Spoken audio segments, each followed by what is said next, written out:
All right, we are going to pick up. We are on 4-12, and we're going to pick up with doing the electron configuration for bromine, atomic number 35. Step number 1, find it on our periodic table of elements. So we come right over here.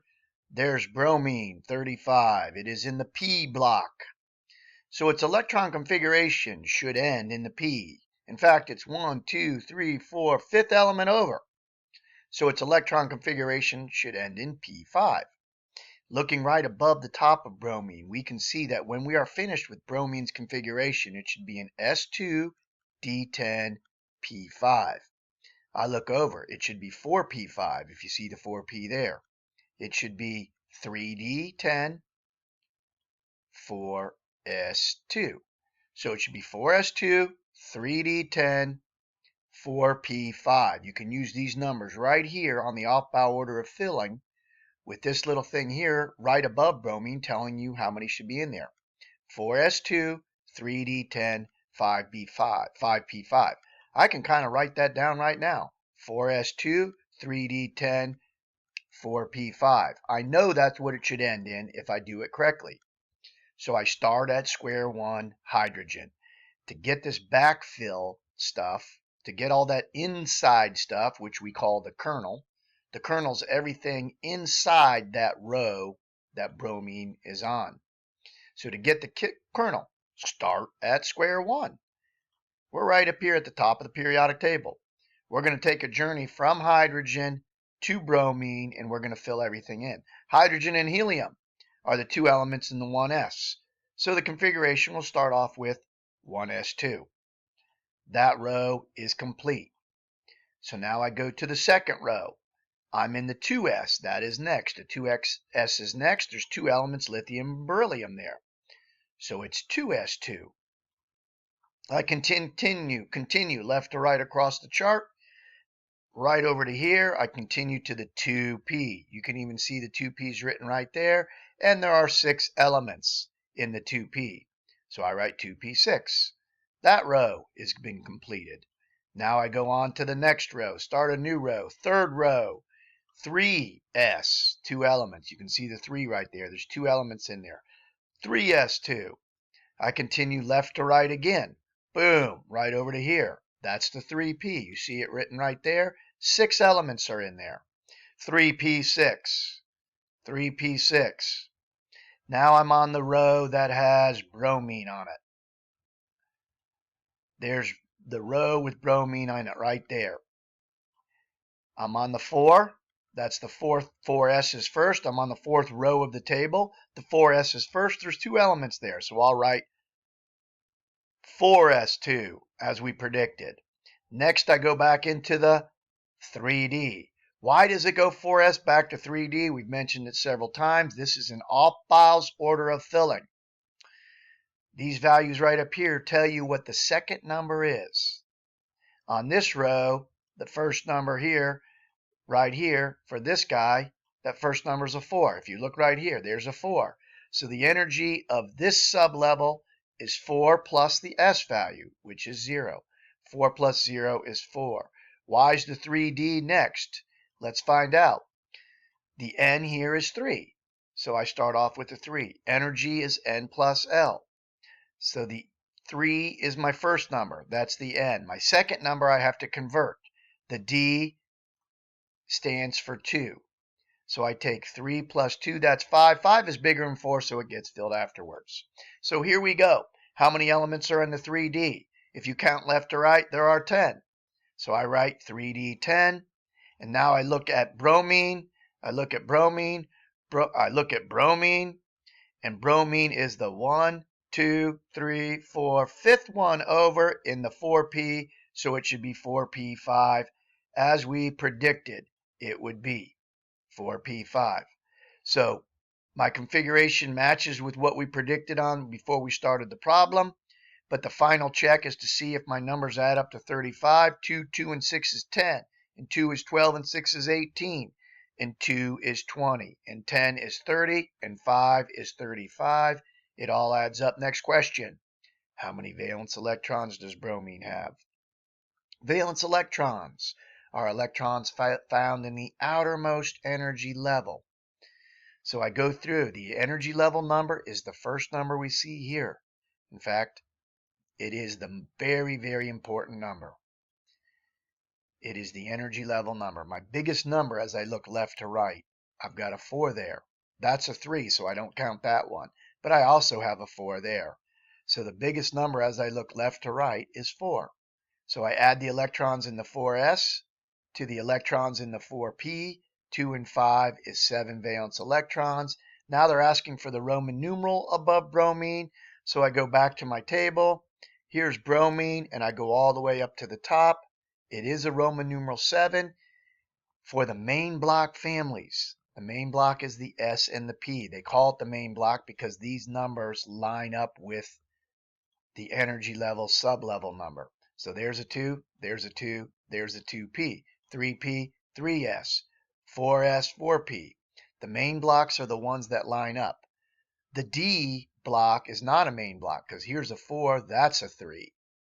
So those don't line up. The D is not in the main block. So for the main block families, the Roman numeral above the column should match the valence numbers that we see on the electron configurations. And we now move on to, oh my gosh, lead. Whew. 82 electrons is what we're looking for. But let's see what it should end in if we do it right. How do I get that? I find lead 82 on the periodic table of elements. There it is. It should end up in S2, F14, D10, P2. So it should be 2, 14, 10, and 2. 2, 14, 10, and 2. It should be 2, 14, 10, and 2. Now I just go ahead and see what we've got here. Lead is in the 6p, so it should be 6p2 when we're done. It should be 6p2 when we're done. Lead follows the 5D. It follows the 5D, and there should be 10 in the 5D. So it should be 5D10. Now, where's this 4F coming from? Well, take a look at our numbers, and we're going to do this backwards and forwards. Where is the 4F on this thing? Well, if we're looking through, we're backtracking numbers. We go 49, 48, 47, 46, 45. Oop, wrong row. Try it again. Here's lead.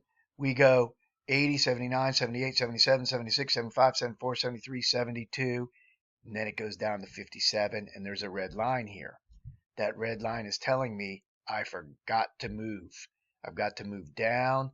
This is what I forgot, the 4F. How many's in the 4F? There are 14 elements there. So this thing should end in 4F14. And I'm just kind of working backwards here. So there's the 4F14. So we go from hafnium, which is 72. There it is right there. So we go through the 4F14 as I'm moving back left. I run into lanthanum. There's lanthanum. There's the 5D. And we look across. Here is our 6S2. So we're just kind of checking to make sure. It should end in 6S2, 4F14, 5D10, 6P2. We are going to run it the other way, the normal direction, as we begin filling. So let's get to lead 82. Start at square one. Square one has hydrogen and helium in it, 1s2. 1s2. We then move to 2s, lithium and beryllium. There's the 2s. There's 2 elements in there. Put it in. Now we go from there. After the 2s is the 2p. There's 6 elements. So it should be 2p6. From there we go to the 3s. After the 2p, we drop down. There's the 3s. 2 elements there. 3s2. Now we go up to the 3p. There's the 3p. 6 elements. 3p6. 3p6. Now we move to the 4th row. Now we move to the 4th row. 4th row has 2 elements, potassium and calcium. 4s2. 4s2. There we go. After the 4s, what's next? 3d10. 3d10. There's the 3d. There's 10 elements there. 3d10. Then where do we go to? After that's the 4p. 6 elements. 4p6. We're getting close. Now where do? We drop down from the 4p into the 5s. There's two elements there. 5s2. After the 5s, what comes next? And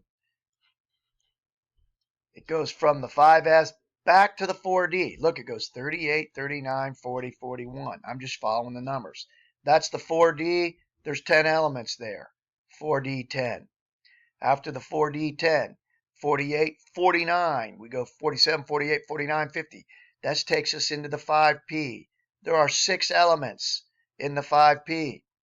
5p6. Now we drop down to the next level. This is where we've got go slow and be careful. We are now in the 6s. There are 2 elements there. 6s2. After the 6s, what is next? 56, 57. Red line tells us to stop. We don't go from 57 to 72. We drop down. After 57, we go to 58. That is the 4F, and there are 14 elements left to right across the 4F, 4F14. When we go to exit the 4F14, it tells us after 71, we're going to 72. So we jump back up to 72, and now we are in the 5D. How many elements are in the 5D? Left to right, we count 10, 5D 10, and now we go from the 5D into the 6P. Lead is the second one over, so it should be 6P2. It is 6P2. Let's add it up now to see if we did it right.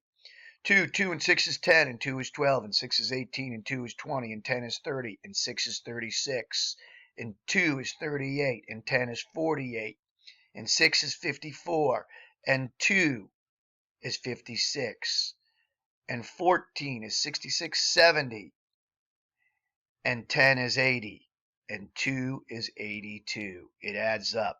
We have the right number. We double checked it. It ends in what we predicted it would end with before we even started the problem.